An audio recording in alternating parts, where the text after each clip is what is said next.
bonjour à tous, bienvenue sur ce webinaire Data Scientist, du coup le deuxième de la série Data Prod. Bonjour Khalil, Bonjour. merci pour votre présence. Alors, ce webinaire fait suite au premier webinaire qui avait eu lieu il y a 2 semaines sur la mise en place d'un projet de data, excusez-moi, qui avait été mené par Anis Ayari, qui est également dans l'équipe d'Intermarché avec Khalil. Voilà, donc moi je vais pas trop m'attarder, je vais laisser Khalil commencer sa présentation assez vite. Voilà, simplement pour vous dire que du coup on est très heureux d'accueillir Khalil pour ce webinaire. Voilà, donc nous on est Data Scientist, on a un organisme de formation à la Data Science. A priori, si vous êtes là, c'est que vous nous connaissez. De toute façon, voilà, je ferai un petit rappel un peu sur nos activités en fin de webinaire. Voilà Khalil, du coup je vous laisse commencer, je vais me retirer et puis je vous souhaite bon courage. N'hésitez pas si vous avez des questions également à les poser sur le chat. Voilà, merci à tous et à tout à l'heure. Bonjour à tous déjà, j'espère que vous allez tous bien. Merci de vous être connectés pour parler ensemble pendant cette première heure du couvre-feu. Merci beaucoup à l'équipe Data Scientist qui m'ont contacté pour m'inviter à parler du sujet de l'industrialisation du machine learning. Donc voilà, normalement j'ai prévu 35 à 45 minutes de talk sur comment réussir l'industrialisation de son projet de machine learning grâce aux pratiques de MLOps. Je vais d'abord commencer par me présenter assez rapidement. Hop là. Donc, je suis Khalil Almarsi, je suis à la base, je suis ingénieur en informatique de formation.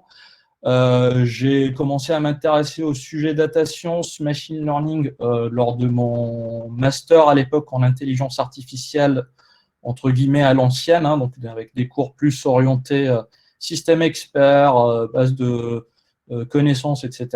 Je m'y suis intéressé également pendant mon doctorat. Ça fait maintenant un peu plus d'11 ans que je fais du machine learning. J'en ai fait dans divers contextes. D'abord dans un contexte enseignement supérieur et recherche, en menant des travaux de recherche souvent en collaboration avec des startups, avec des entreprises et des industriels.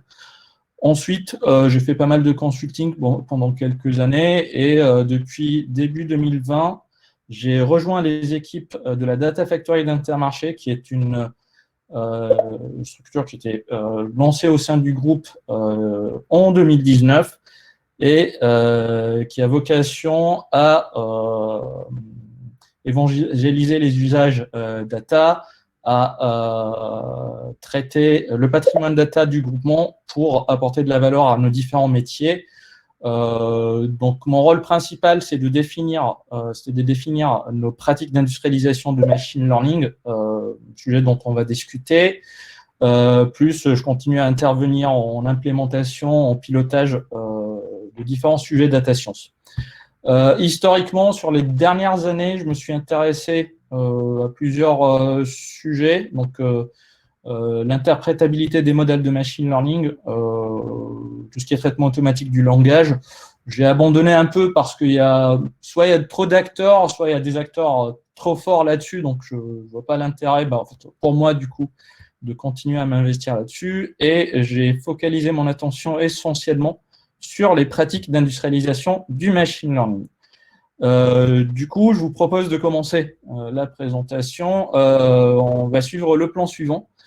Je vais commencer par essayer de décortiquer ensemble tout ce qui est problème et challenge de l'industrialisation du machine learning, histoire d'essayer de comprendre pourquoi ça bloque et pourquoi on a de la peine aujourd'hui à industrialiser ce genre de sujet. Ensuite, dans un deuxième temps, on va parler MLOps. On va essayer de définir ce que c'est.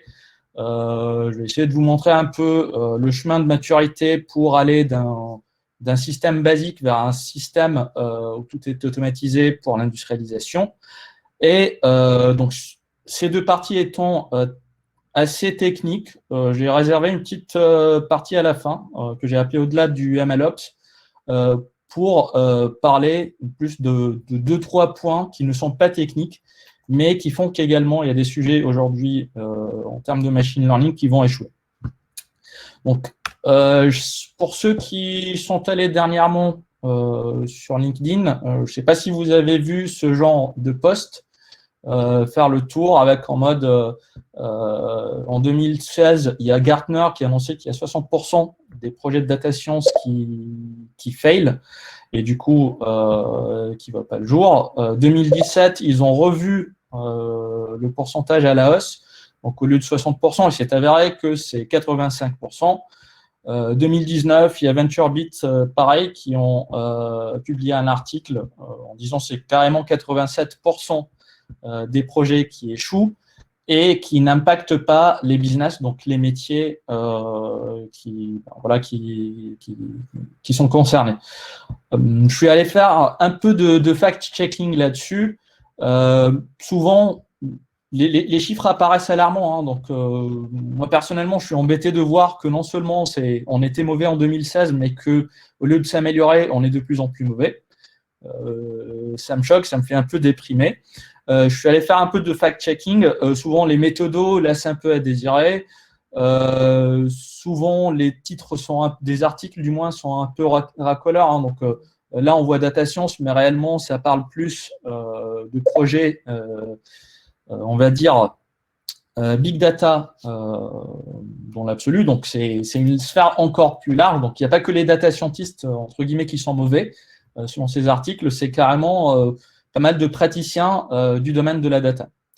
Mais du coup, peu importe ces chiffres-là, le constat, il est quand même là. On a toujours eu, je pense qu'on est plusieurs à avoir eu du mal à industrialiser nos projets de machine learning à un moment ou à un autre. Et le constat est bien là, c'est difficile. Et du coup, il faut aller essayer de creuser, de comprendre le pourquoi de la chose. Et le pourquoi de la chose commence déjà avec le cycle de vie d'un projet de machine learning lui-même. Donc, en fait, la figure que vous voyez, on l'a tous vu, je pense, pendant nos études, ceux qui ont fait des études en data science, en machine learning, et elle représente le CRISP-DM, le process CRISP-DM, qui est en fait, il a été rebrandé pendant les années.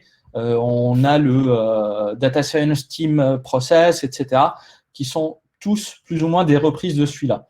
Et on est tous censés commencer à le traitement d'un projet de machine learning en réaction à un besoin métier qui vient d'être exprimé. Pour la présentation, je vais prendre un peu un exemple qui tient un peu à cœur. Imaginons que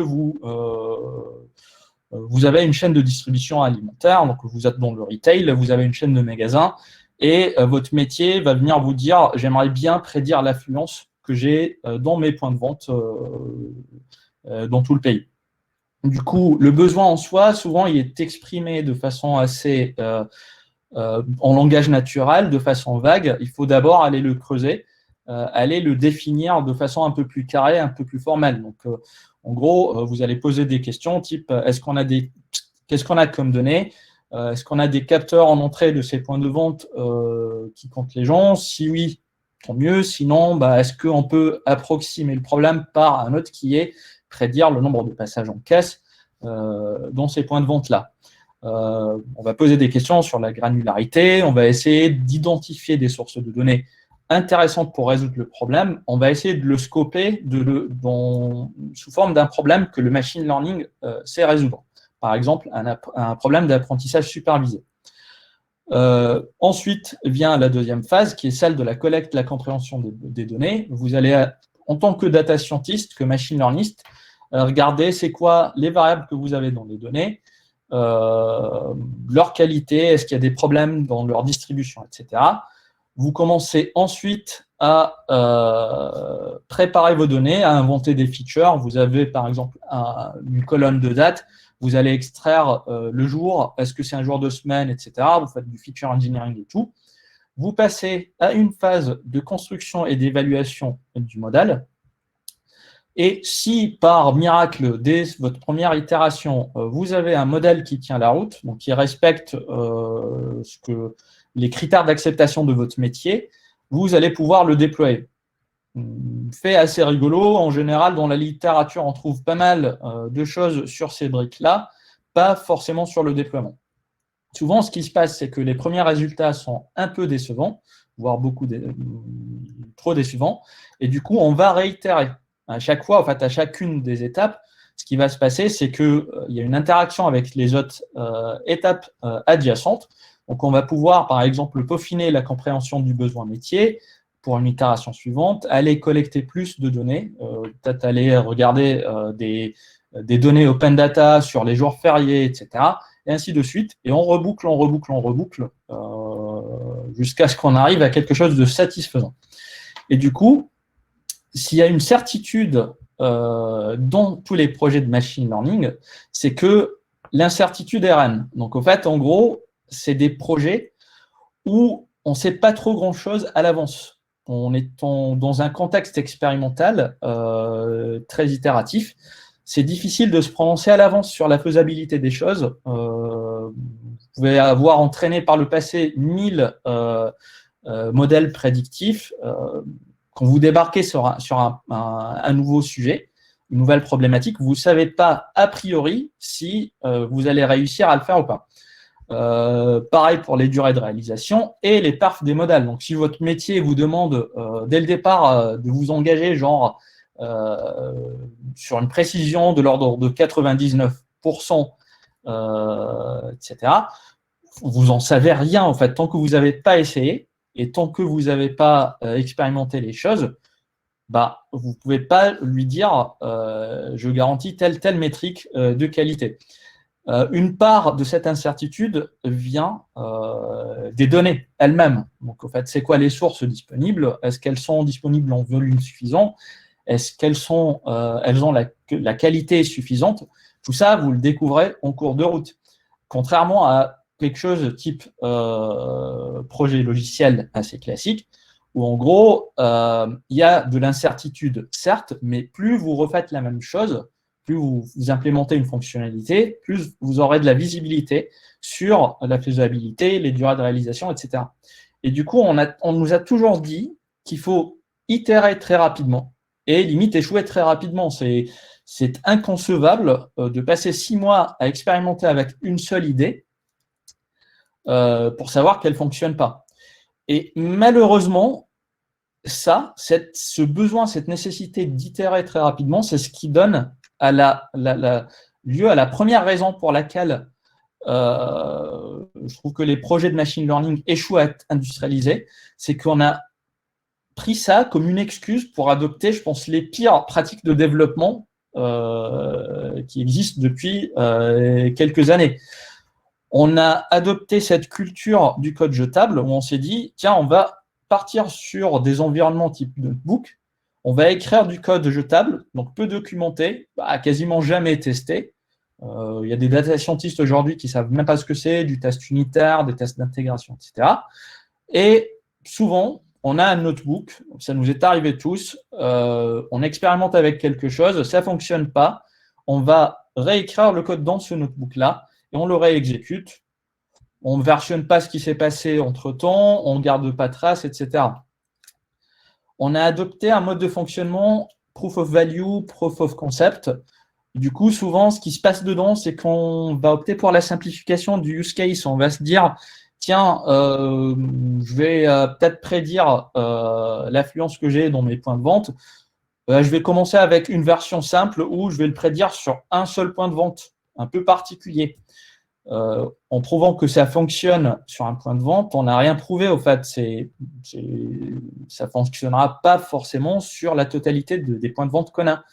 On travaille surtout et souvent sur des échantillons de données qui sont déconnectés de la prod. Et en gros, au fait, on commence à travailler sur un truc. 6 mois plus tard, on produit quelque chose et on réalise que les données sur lesquelles on a travaillé sont devenues obsolètes. Et on a très peu de visibilité, souvent, sur les conditions réelles d'exploitation de nos algorithmes. Ça peut être des choses type l'environnement de production dans lequel ça va tourner. Si vous codez votre POC en Python et que derrière, en production, il y a une obligation d'utiliser un autre langage, en fait, en gros, ça va demander des développements supplémentaires.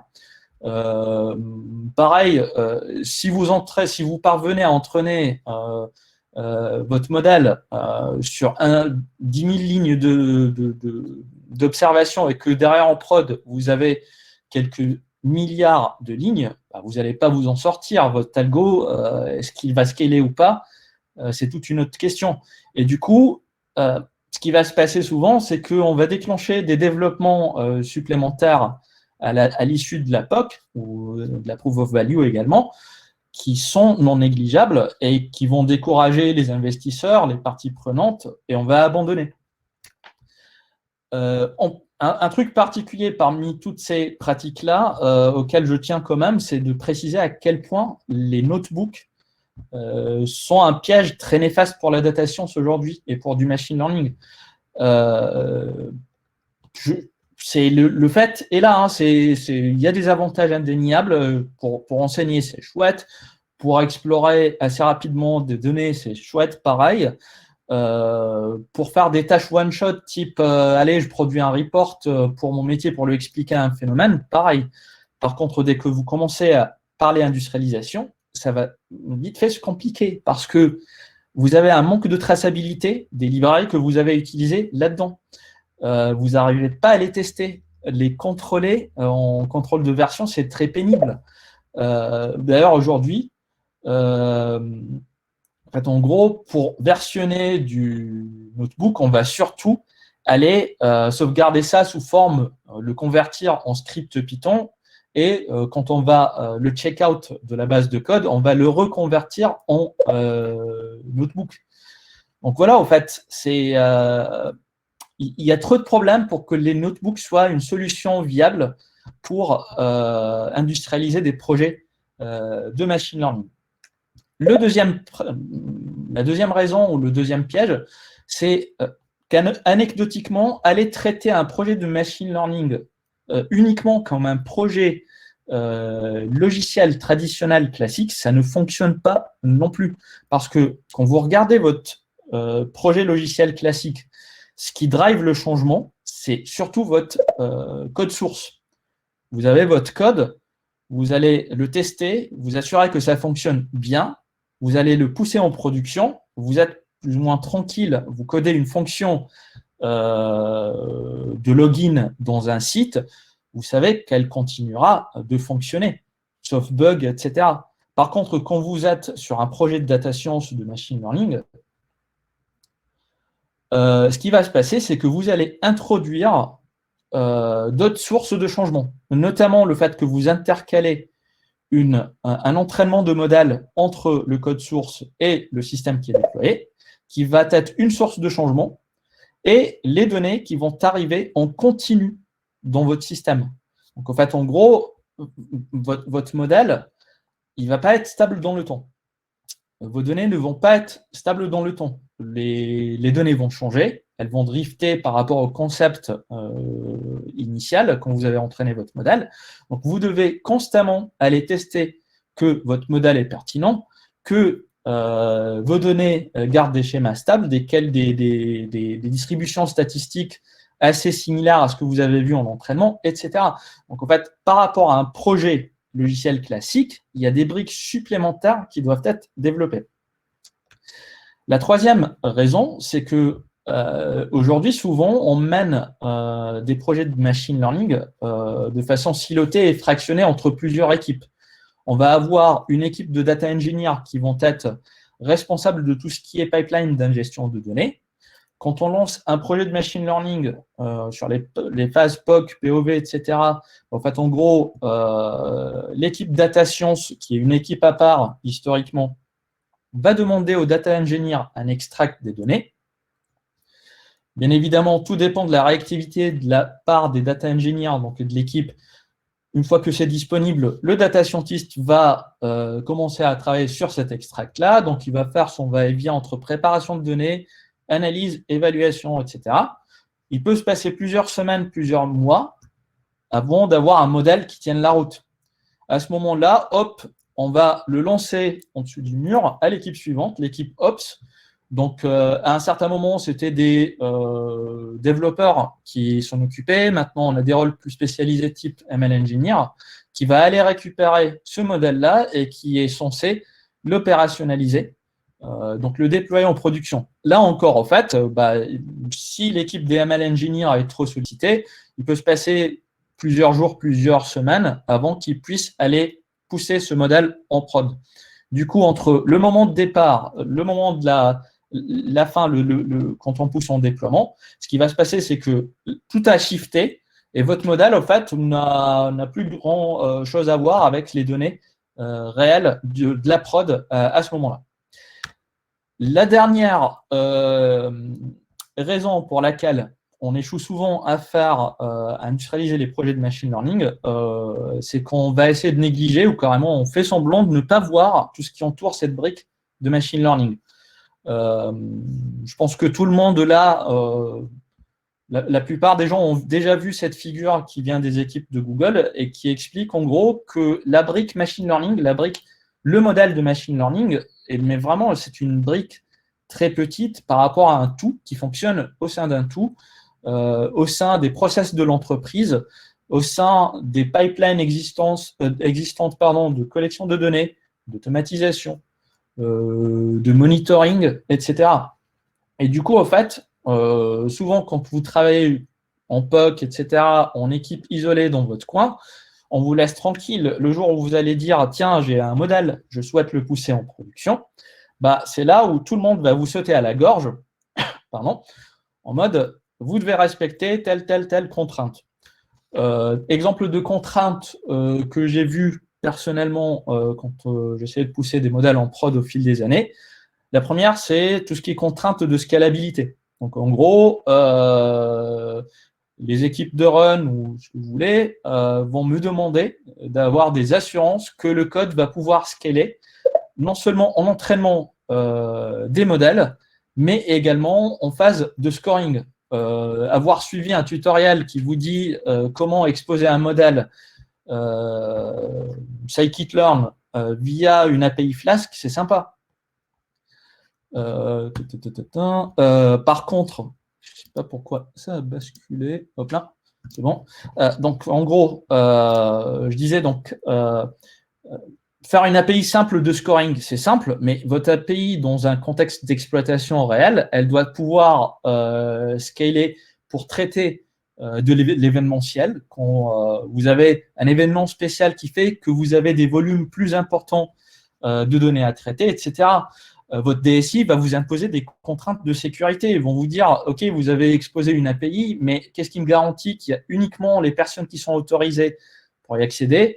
Qu'est-ce qui me garantit qu'il n'y a pas de vulnérabilité réseau là-dedans et qu'elle ne cause pas de fuite de données pour des raisons légales, de conformité, etc., on va vous demander, vous imposer des contraintes de traçabilité et d'auditabilité. À un certain moment, votre entreprise va subir un audit, elle va vous dire, tiens, vous utilisez tel modèle pour scorer les gens pour des crédits bancaires. Comment le modèle a été entraîné, qui l'a produit, sur quelles données, etc. Et si vous n'arrivez pas à justifier de tout cela, vous êtes un peu dans le pétrin. Pareil, on va vous demander de monitorer. Une DSI va vous demander de monitorer le côté technique de la chose. Donc vous avez une API, quel est le temps de la réponse moyen, quel est le nombre de requêtes que vous recevez, quel est le taux d'échec, etc. Vous, en tant que data scientist ou machine learnist, vous êtes plus intéressé par des aspects type dérive, évolution des perfs dans le temps, etc. Et bien évidemment, il y a également toutes les contraintes techniques, éthiques, en mode sur certains sujets sensibles, est-ce que votre modèle ne discrimine pas les gens sur la base d'une appartenance à des groupes particuliers ou sur la présentation de certaines caractéristiques sur lesquelles vous n'avez pas le droit de discriminer les gens. Donc, en fait, en gros, tout ça fait qu'aujourd'hui, plus d'autres raisons, fait qu'on a du mal vraiment à aller industrialiser nos projets de machine learning. Et du coup, le MLOps, ou les pratiques MLOps ont été proposées comme une sorte de réponse à ces problèmes-là pour faciliter le process de mettre en prod des modèles de machine learning et le process de mener des projets de machine learning. Du coup, pour cette deuxième partie, en fait, ce que je vous propose, c'est dans un premier temps d'essayer de définir ce que c'est, regarder les différents niveaux de maturité dans les process de machine learning, qui est un travail qui a été fait par Google, qui est disponible dans le cadre de leur documentation officielle sur le sujet et qui vous permet d'évaluer à une date donnée où est-ce que vous vous en situez et comment aller jusqu'à quelque chose de plus robuste, de plus optimisé. Et enfin, il y en a peut-être parmi vous qui sont déjà sur le cloud de Microsoft Azure. Nous, dans nos équipes, justement, on est là-dessus. Du coup, je voulais montrer quelque chose de concret et montrer comment nous, on l'a mis en œuvre. On a mis en œuvre le ML Ops grâce à ce qui est proposé dans la stack Azure de Microsoft. Du coup, le ML Ops, c'est quoi ?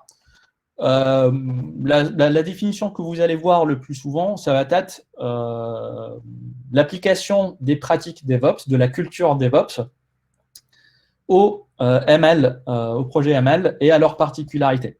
Donc en fait, c'est une sorte de culture qui vient surtout de tout ce qui est craftsmanship de code, tout ce qui est bonnes pratiques logicielles, etc., qui vient du DevOps, des bonnes pratiques qu'on a apprises pendant les années à traiter du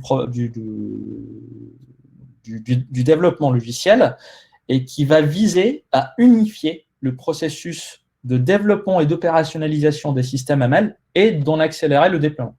Donc en fait, en gros, c'est ce qu'on voit un peu sur cette figure-là, c'est que vous allez toujours commencer avec votre phase expérimentale où vous allez essayer de comprendre le besoin, de le traiter, de faire vos analyses exploratoires, de faire vos modélisations initiales pour savoir avoir une sorte d'idée de la faisabilité de la chose, mais vous allez vite essayer de transiter vers les phases suivantes, qui sont des phases de développement et d'opérationnalisation, qui s'approchent du DevOps, du coup, avec des notions qu'on verra par la suite avec un peu de détail, donc les notions de pipeline machine learning orchestré, les notions d'intégration, déploiement et livraison continue, des notions d'entraînement continu, qui est une particularité justement du machine learning, c'est qu'on doit tout le temps réentraîner des modèles, et ainsi de suite. Fondamentalement, en fait, le MLOps est basé sur 4 principes. Le premier, c'est que ça doit être un exercice collectif. Donc, en fait, en gros, on va considérer que tout le monde fait partie de la même équipe. Hein, on n'est pas siloté. On essaie de ne pas avoir des équipes silotées. Et on va pousser l'équipe à être la plus visible que possible. Ça veut dire, en gros, à essayer de rendre toutes les parties qui contribuent à un entraînement d'un modèle visible et à les automatiser sous forme de code. Donc, en gros, idéalement, votre étape d'extraction des données doit être sous forme de code, chaînée avec une étape de préparation, une étape d'entraînement, une étape de validation de modèle, et ainsi de suite. Le tout doit exister sous forme de code. Le provisioning de vos ressources, pareil, et ainsi de suite. La deuxième, c'est que le machine learning doit être reproductible. Ça rejoint un peu ce que j'ai dit auparavant. Je dois être en mesure de prendre n'importe quel modèle qui existe en production et de le recréer à l'identique. Ça sous-entend que dans le cadre du MLOps, vous devez non seulement versionner du code, mais aller versionner quasiment tout. Aller versionner les données que vous avez utilisées. Aller versionner les hyperparamètres de vos algorithmes. Aller versionner les schémas. Aller versionner tout ce que vous imaginez. Le troisième principe, c'est que ça doit être une activité continue. Il n'y a aucun modèle de machine learning à date qui va être stable dans le temps éternellement. En gros, c'est en fonction du problème, soit votre modèle au bout d'un an va être obsolète, soit il peut l'être dans quelques mois, soit dans quelques semaines. Si je reviens à l'exemple de la prédiction de l'affluence en magasin, vous entraînez un modèle en situation normale, vous arrivez à prédire le nombre de personnes qui vont passer dans vos points de vente, etc. Vous êtes tranquille, content. Hop, Covid, confinement, changement des habitudes des gens. Vous allez devoir réentraîner votre modèle parce que les données en entrée qu'il verra et les comportements ont shifté. Si vous le faites manuellement, déjà, vous allez mettre du temps et beaucoup de temps à le faire. Le jour où vous y parvenez, tiens, nouvelle mesure gouvernementale, plus de confinement, mais couvre-feu à 18h. Pareil, ça a shifté. Si à chaque fois qu'il y a un shift, qu'il y a un drift de concept, qu'il y a un changement, vous devez refaire tout manuellement, vous n'allez pas vous en sortir. Donc l'idée, c'est que vous devez plus focaliser sur comment rendre le réentraînement de modèle le plus facile possible. La dernière, c'est que le machine learning, étant du projet logiciel ou du produit logiciel, mais très particulier, doit également obéir aux mêmes règles donc de test, de validation et de surveillance. C'est-à-dire qu'en fait, en gros, vos pipelines, ce que vous produisez doit être testé au sens informatique, développement de la chose, doit être validé. Valider, c'est aller voir qui produit des perfs qui sont à la hauteur des critères d'acceptation de votre métier. Que le jour où vous réentraînez un modèle, ses performances sont meilleures que le modèle qui s'est dégradé, et ainsi de suite. Donc, en fait, cette partie de monitoring technique et prédictif doit être, en gros, présente. Ce qui fait qu'en fait, et le message principal de cette présentation, si vous devez n'en retenir qu'un seul, c'est que quand vous êtes en philosophie, en culture MLOps, votre produit n'est pas le modèle. Vous n'êtes pas en train de livrer un modèle de machine learning. Vous devez focaliser sur la livraison d'une pipeline qui, elle, permet de produire ce modèle de machine learning et livrer également tout ce qui va autour pour accomplir les principes que je viens de citer. Donc, au fait, livrer la partie monitoring, etc. Du coup, c'est ce qui a donné lieu un peu au travail de Google dont je vous parlais tout à l'heure, donc qui est la définition des niveaux de maturité des process de machine learning. Le premier étant niveau 0, pas de maturité, 0 maturité. Le process est entièrement manuel. Ça correspond à la figure qu'on a vue tout à l'heure. Vos data scientists travaillent sur un échantillon de données. Ils font leur analyse exploratoire, ils expérimentent manuellement, donc toute étape est dissociée des autres. Et à chaque fois, en fait, c'est le data scientist qui va aller lancer le notebook correspondant.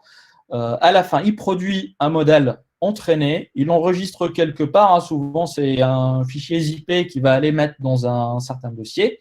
Il contacte les gens des Ops qui vont prendre ce modèle-là, faire le nécessaire pour qu'il soit exposé en prod, en tant que service prédictif. Le tout est manuel.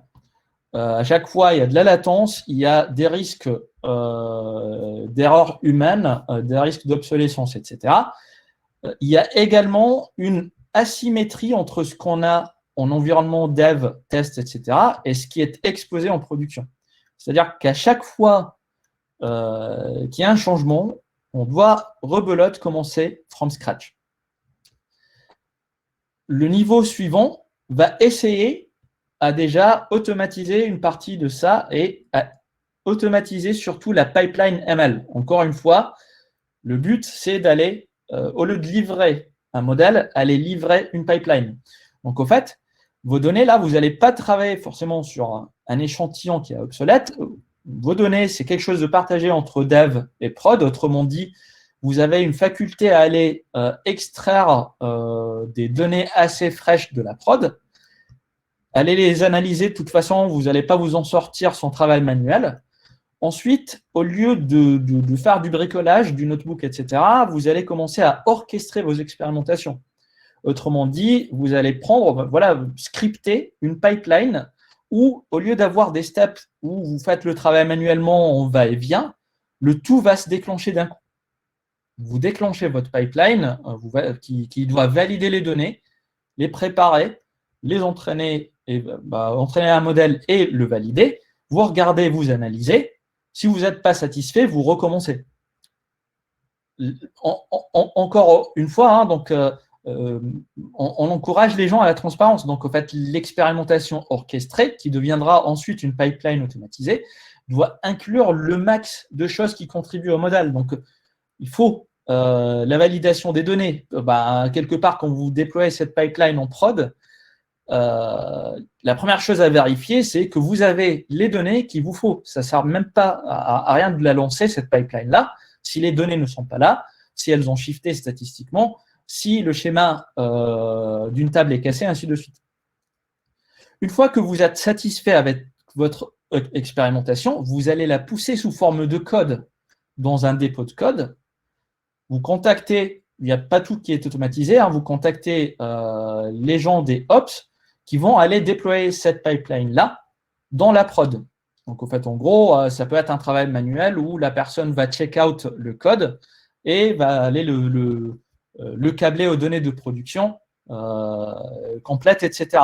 À ce stade-là, vous avez ici donc votre pipeline automatisée qui est plus ou moins la même chose, plus l'étape d'extraction de données, qui va interagir avec un magasin de métadonnées ML, parce qu'au fait, en gros, vous devez tout versionner. Donc, vous devez versionner à chaque fois que la pipeline est lancée, quelle est en gros la personne qui l'a déclenchée ou le process qui l'a déclenché, quelles sont les données qui étaient utilisées, quels sont les hyperparamètres qui étaient utilisés, quels sont les hyperparamètres gagnants, quelles sont les métriques, etc. Tout ça est mis dans un magasin de métadonnées ML. Ensuite, la pipeline va enregistrer le modèle dans un registre de modèles. Et puisque le tout est automatisé, plus que ça, la pipeline, elle est automatisée, elle est auto-régénératrice. S'il y a un souci, quelque part, elle se doit d'être auto-régénératrice de façon à pouvoir être redéclenchée en cas de besoin. Donc, au fait, en gros, vous devez également avoir une boucle ici de déploiement du modèle qui soit automatisée, plus et surtout une boucle de monitoring qui va aller surveiller votre modèle, la version actuelle du modèle, et qui va aller, en cas de besoin, en cas où elle constate une dégradation, essayer de déclencher la pipeline pour essayer de pousser une nouvelle version du modèle si elle y parvient, et notifier les équipes. Donc, en gros, là, on a une symétrie entre ce qui est en dev et ce qui est en prod. Et en gros, à chaque fois, ça a été automatisé. On a notre premier, en gros, ou notre big objectif du MLOps. On ne livre plus un modèle, on livre une pipeline autogénératrice, régénératrice, qui est capable de faire le réentraînement continu en cas de besoin. Le niveau de maturité un chouïa plus élevé, c'est d'aller encapsuler le tout dans des pipelines CI/CD en bonne et due forme. Et donc, auquel cas, en fait, lorsque votre code source est poussé sur un dépôt de code, en fait, il n'y a plus de travail, entre guillemets, manuel. Tout a été automatisé, pareil là, ici, pour faciliter le reste du déploiement. Vous avez une pipeline, une stage d'intégration continue qui va prendre ce code-là, qui va le tester, vérifier qu'il n'y a pas d'erreur, etc., qui va le packager et qui va ensuite déclencher le déploiement. Donc, le tout va devenir automatique, mis à part, encore une fois, vous n'y échapperez pas, l'analyse exploratoire des données et l'analyse du modèle. Mais une fois que le modèle, la pipeline est là, pareil, comme le niveau 1, en fait, elle est capable de s'auto-régénérer en cas de besoin et de retourner, d'essayer de se corriger en cas de besoin. Aujourd'hui, du moins il y a 1 ou 2 ans, Google estimait que la majorité des entreprises sont au niveau 0. Tout le monde a commencé à ce niveau à un moment ou à un autre. La majorité du travail ou l'essentiel du travail est ici à ce stade, transité vers le niveau 1. Et après, une fois que c'est fait, c'est une question de temps et de process pour passer à l'automatisation de bout en bout. Il y a de la flexibilité dans la chose, hein, donc je vais montrer très rapidement comment nous, on est parvenu à le faire avec, grâce à la stack Microsoft Azure. Donc en fait, sur Azure, il y a 2 outils très sympas pour le faire. Il y a Azure Machine Learning, qui est un SDK qui permet en gros d'orchestrer du machine learning sous forme de pipeline, etc. Et il y a Azure DevOps pour tout ce qui est CI/CD. Et du coup, l'équipe tout le monde est placé au même endroit, donc data scientist, data engineer, etc. On va être responsable d'un code source qui contient essentiellement, donc en fait, on va travailler avec exactement les mêmes frameworks que les data scientists utilisent, notamment dans les notebooks. On va faire du Spark, on va faire du scikit-learn, etc. On s'impose une contrainte supplémentaire qui est que ce code source doit être orchestré à l'intérieur de pipeline Azure Machine Learning. Quand on va pousser le code dans un repository, dans notre repository de code, sur une branche donnée, on va déclencher la partie CI/CD, à commencer par le build stage, dans lequel on va faire des choses type vérifier la qualité des données, vérifier la qualité du code, faire du test unitaire, etc. Une fois que ces briques-là logicielles sont approuvées, on va passer au code proprement machine learning ou Azure ML, qui va aller se connecter aux ressources de calcul, il va aller créer cette pipeline orchestrée et il va la publier dans un registre de pipeline que tient Azure Machine Learning. Cette pipeline-là a maintenant l'obligation, ou quelque part la responsabilité, de créer des modèles et d'aller les enregistrer dans le modèle registry. On utilise des outils type MLflow, donc il y a un talk, je pense, là-dessus la semaine prochaine, donc je ne vais pas m'attarder là-dessus. Une fois que tout ça est validé, on a déjà atteint notre objectif, on a la pipeline qui est déployée quelque part en production. Donc à partir de là, on peut la redéclencher en cas de besoin, etc. On ne s'arrête pas là, on va déclencher d'autres stades, d'autres stages, donc de release du modèle lui-même. Auquel cas, en fait, en gros, ce qui va se passer, c'est que on peut envisager un release en QA ou en production. Le schéma est le même, donc on va aller prendre le modèle, le dernier modèle en date, on va le packager et on va l'exposer sur des choses type Kubernetes, type Azure Container Instance. Et dans tous les cas, on s'oblige à ce que nos scripts de scoring contiennent ce qu'il faut pour le monitoring. Donc en fait, ils vont contenir quelques lignes de code supplémentaires, se basant sur le SDK déjà proposé, pour aller pousser ça dans le système de monitoring. Et dès que ce système-là va identifier du drift, ce qu'il va faire, c'est qu'il va pouvoir essayer de redéclencher la pipeline pour repousser un nouveau modèle, comme il va pouvoir nous notifier pour nous dire il y a quelque chose, il y a une erreur quelque part, allez jeter un coup d'œil pour voir si les choses continuent à fonctionner, s'il y a un problème de qualité, etc. Avec tout ça, en fait, les bénéfices qu'on a observés et qu'on continue à observer parce que c'est toujours un travail en cours, hein, le premier bénéfice, c'est vraiment d'aller unifier la structure du code et le process de réalisation des projets. C'est-à-dire qu'en fait, on va faciliter la collaboration. On a une façon unifiée de faire les choses. Quand quelqu'un débarque sur un sujet, il la connaît. On va mutualiser le savoir. Si quelqu'un a rencontré un problème, la deuxième personne qui va le rencontrer va pouvoir se baser sur son savoir à la première personne pour le résoudre. Et puisque c'est quelque chose d'unifié, c'est quelque chose qu'on va pouvoir templater par la suite. On a également plus de confiance en ce qu'on déploie parce que derrière, c'est reproductible, c'est auditable. Les gens nous font également confiance parce qu'ils savent qu'en cas de besoin, en cas de souci, on va pouvoir leur expliquer les choses. On a moins de bugs et à terme, on a des réductions de coûts. Au départ, on paye le coût d'entrée, apprendre à faire les choses proprement avec du MLOps, etc. Mais derrière, on va se rattraper parce que pour les projets suivants, le process est le même encore une fois. Donc, on va réduire les temps de développement. On se base sur pas mal de choses dans les frameworks qu'on utilise pour ne pas redéclencher certains calculs et ainsi de suite. Donc, à long et moyen terme, ça se traduit par une réduction des coûts. Mais pour pouvoir justement réaliser cette vision, il y a un point que j'aimerais adresser quand même aux data scientists, surtout ceux qui n'ont pas assisté un peu à la transition vers tout ce qui est MLOps, vers des pratiques modernes. Et au fait, c'est vous dire, en gros, c'est un process qui doit être adopté par tout le monde. Et il faut arrêter de faire à un certain moment la diva. C'est dire non, moi je suis un data scientist, je fais que le fit et le prédict, je fais que entraîner le modèle. Je veux des données propres en entrée, je fais un notebook qui fait l'affaire, qui fait le modèle. Je vous donne ça et démerdez-vous pour aller le faire atterrir en prod. Ça, c'est le temps de ce type de profil qui était malheureusement très répandu et révolu.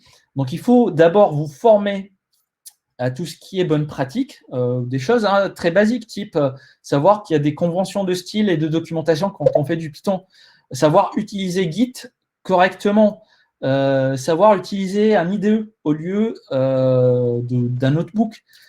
Ça, dans un premier temps, vous allez apprendre ça et ensuite, vous allez y contribuer. Parce que derrière, en fait, il y a toujours des particularités par rapport à la data science. Vous allez contribuer à définir des bonnes pratiques sur ce qui doit être versionné de vos modèles, de vos expérimentations, etc. Donc, c'est un travail collectif et les data scientists doivent aujourd'hui se moderniser en quelque sorte pour l'accomplir. Et du coup, pour conclure très rapidement, en fait, je voulais adresser, comme j'ai adressé un petit message aux data scientists, je voulais adresser un message plus à l'intention des décideurs et de ceux qui se trouvent un peu plus haut à l'échelle des responsabilités et de l'hiérarchie.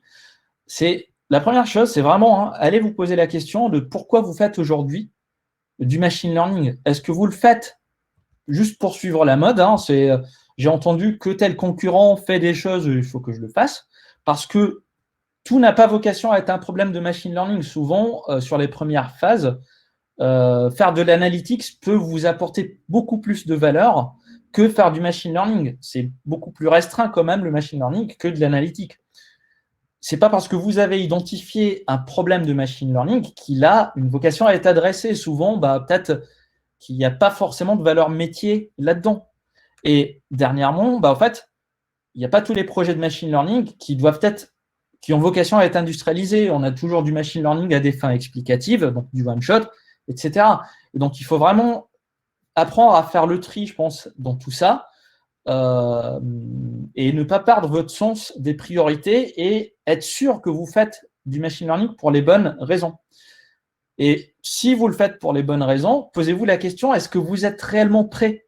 Parce que pour arriver, donc ça c'est ce que vous voyez, c'est en quelque sorte l'équivalent de l'hiérarchie des besoins de Maslow, décliné en version intelligence artificielle.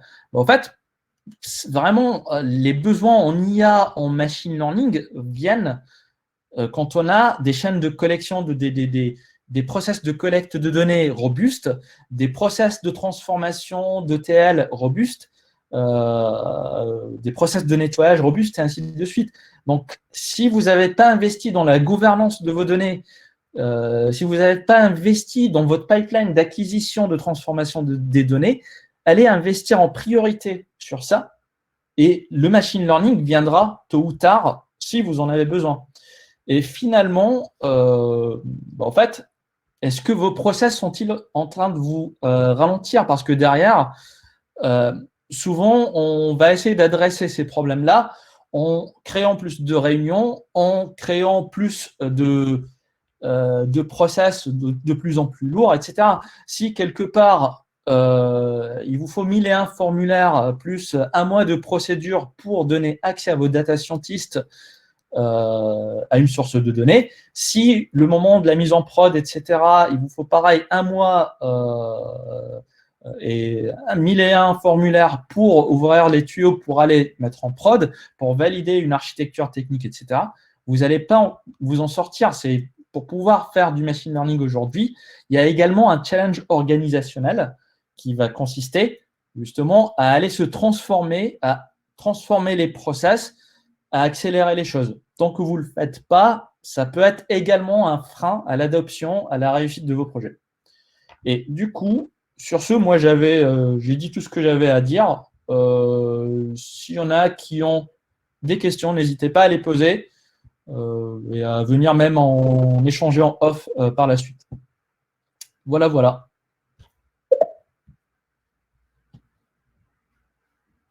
Merci beaucoup pour ce webinaire, pour cette présentation, Khalid. Du coup, ça a duré un peu plus de temps que prévu. Ouais. Mais voilà, c'était hyper complet pour le coup. Donc, merci beaucoup. Voilà, il y a énormément de choses qui ont été vues. Je pense qu'il y a pas mal de questions. Donc, voilà, je vous invite à les poser soit sur le chat, soit dans l'onglet questions. Et voilà. Alors, on va commencer par l'onglet questions. Il y a une question de Fabien qui demande si vous avez mis en place un feature store poussé dans le framework Google. Si oui, avec quel retour? Merci.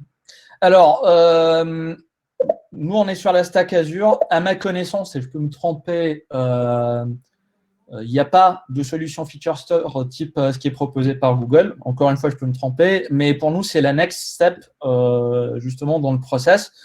Pour ceux qui ne connaissent pas, donc, les feature stores, c'est censé être une sorte de catalogue où vous avez les features qui sont centralisées et qui va aider à aller accélérer la découverte des données et leur mutualisation au sein des différents environnements.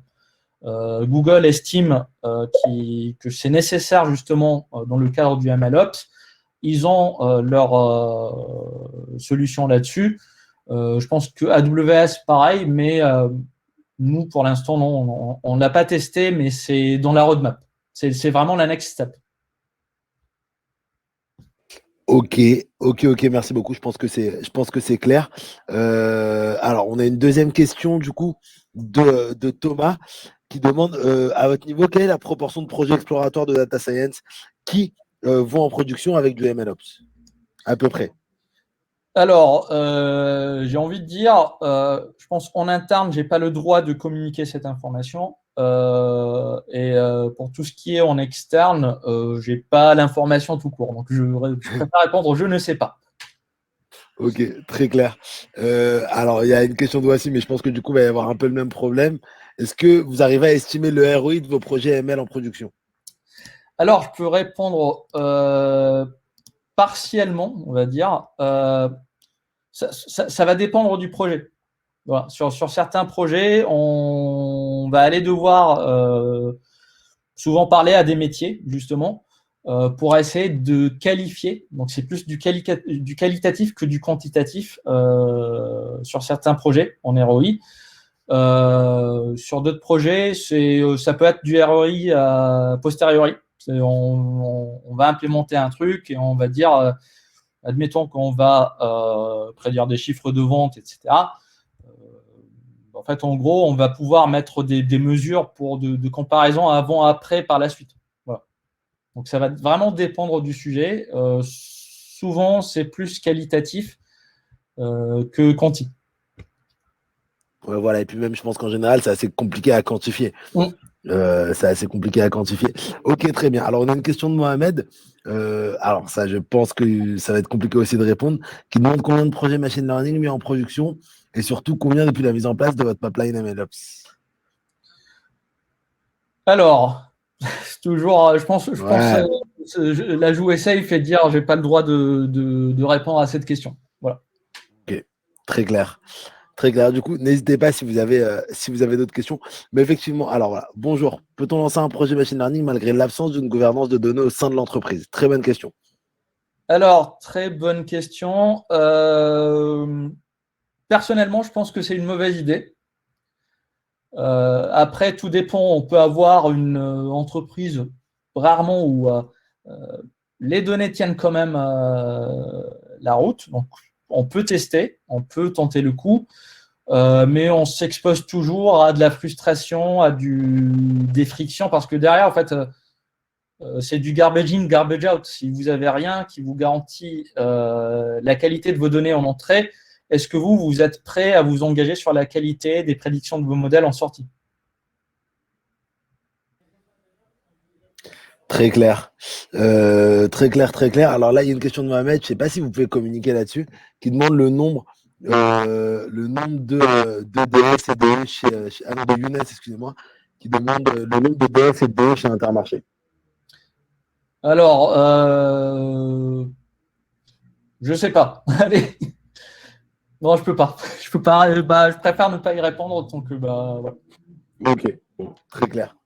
Euh, alors, une question de Diane, peut-on estimer un projet mature sans possibilité d'évaluer un ROI en étant provocateur? Est-ce une piste de travail? Comment la creuser? Alors, Bah, je sais pas, mais franchement, la question du ROI, elle est vraiment embêtante en data science. C'est ça, c'est compliqué à quantifier. Voilà, c'est hyper compliqué en toute honnêteté. Bah, je prends l'exemple qu'on traite actuellement, c'est un exemple assez concret. Prédire en fait, en gros, prédire le nombre de passages en caisse dans des points de vente, ça a sûrement du ROI quelque part. Ça permet de réduire la frustration de vos clients. Ça permet d'optimiser la partie, en fait, les staffing, etc. Mais derrière, aller quelque part, essayer de le calculer en ROI, le mieux que vous puissiez faire dans un premier temps, c'est aller demander à votre métier quelle est la part de clients que vous estimez perdre à cause de la frustration par rapport à des temps d'attente en caisse trop longs, etc. Ça reste du qualitatif. C'est plus facile de le faire, encore une fois, sur certains projets que d'autres. Vous prenez les taux de conversion, par exemple, pour vendre la publicité ciblée. Vous pouvez le faire a posteriori ou pendant des phases expérimentales où vous avez de la publicité au random, vous faites de l'A/B testing et vous faites de la publicité ciblée et vous comparez les deux, vous avez votre estimation. Donc tout dépend du sujet. Il y en a où c'est plus facile que d'autres, mais personnellement, je ne pense pas que c'est un signe de maturité ou pas, ou de manque de maturité. Ok, alors on a une question de Loïc qui demande si vous faites du versionning de données sources brutes. Et sinon, comment gérer la reproductibilité des gros volumes, notamment lors des sources de données continues, lors des streams. Alors, je pense que nous, dans nos process actuels, c'est un axe d'amélioration. Pour les données brutes, elles sont censées être immutables. Donc, quelque part, une fois que la donnée est là, en gros, s'il y a une nouvelle version, elle est censée être une nouvelle version, donc avec un chemin d'accès différent. Sur tout ce qui est versionning de données intermédiaires, ça peut être coûteux. Là, dans les process actuels, à chaque fois, toutes les données intermédiaires sont sauvegardées. Ce qui est, en fait, en gros, ce qui n'est pas optimal. La seule chose, j'ai envie de dire, je me justifie ça souvent en disant que les coûts de stockage sont vachement baissés, ce qui fait qu'en gros, on peut se permettre ça plutôt que de s'exposer à d'autres problèmes liés au fait de ne pas les versionner.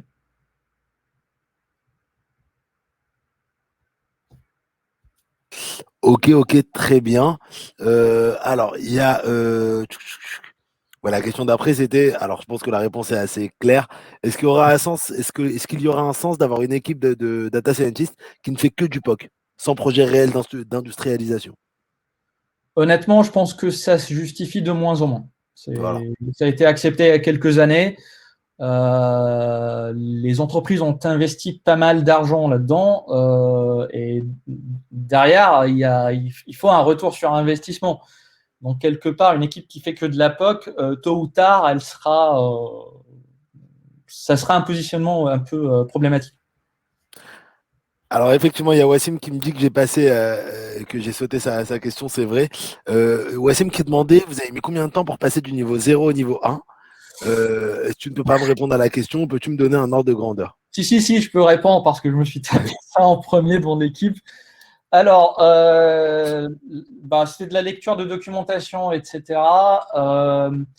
Le passage technique en soi, ça a pris un mois de documentation parce que il y a des choses qui commencent à exister. Donc, faire la première preuve de la chose et l'illustrer sur un exemple fonctionnel de A à Z, ça a pris un mois sur quelque chose que j'aurais implémenté en une semaine. Donc, en fait, en gros, on a pris un projet réel et on s'est dit, tiens, on va y appliquer ça. Et donc, ça nous a coûté 3 semaines, surtout d'apprentissage des choses qui existaient chez Microsoft.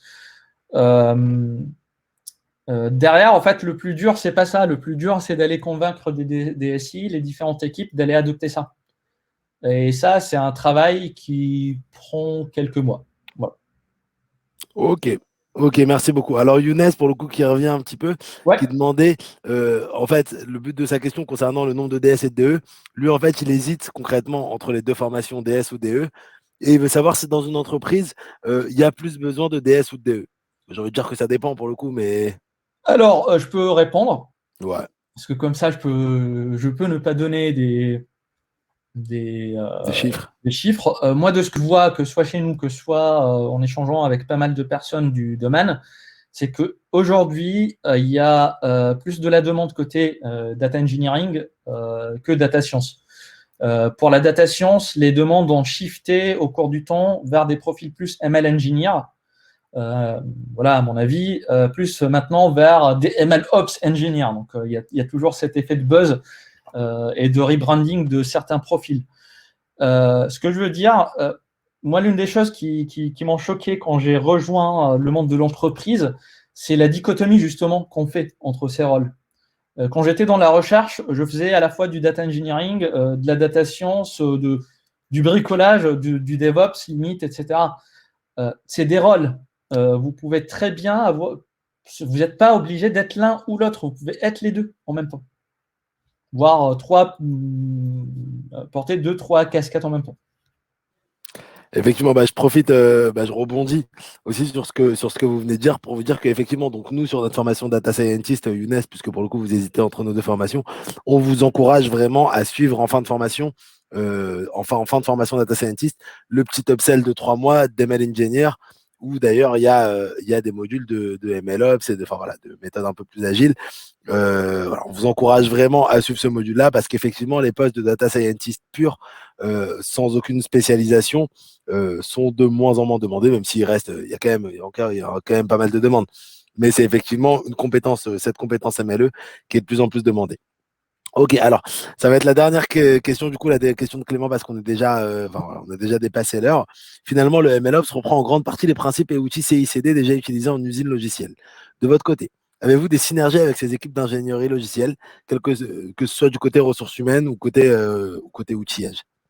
Bien évidemment. En gros, personnellement, je prétends pas être au top niveau développement logiciel, au même stade que quelqu'un qui en fait vraiment son métier. Et du coup, on échange pas mal avec des DevOps, avec des ingénieurs plus logiciels pour en fait contribuer au tout. Donc là, en fait, ce que vous voyez, vous avez vu sur la partie MLOps telle que appliquée sur Azure, notre next step, c'est d'aller templater justement, avoir des templates de projets et de code pour le réaliser. Et ça, c'est un travail que je mène actuellement avec des DevOps, avec des ingénieurs plus calés en logiciel, etc.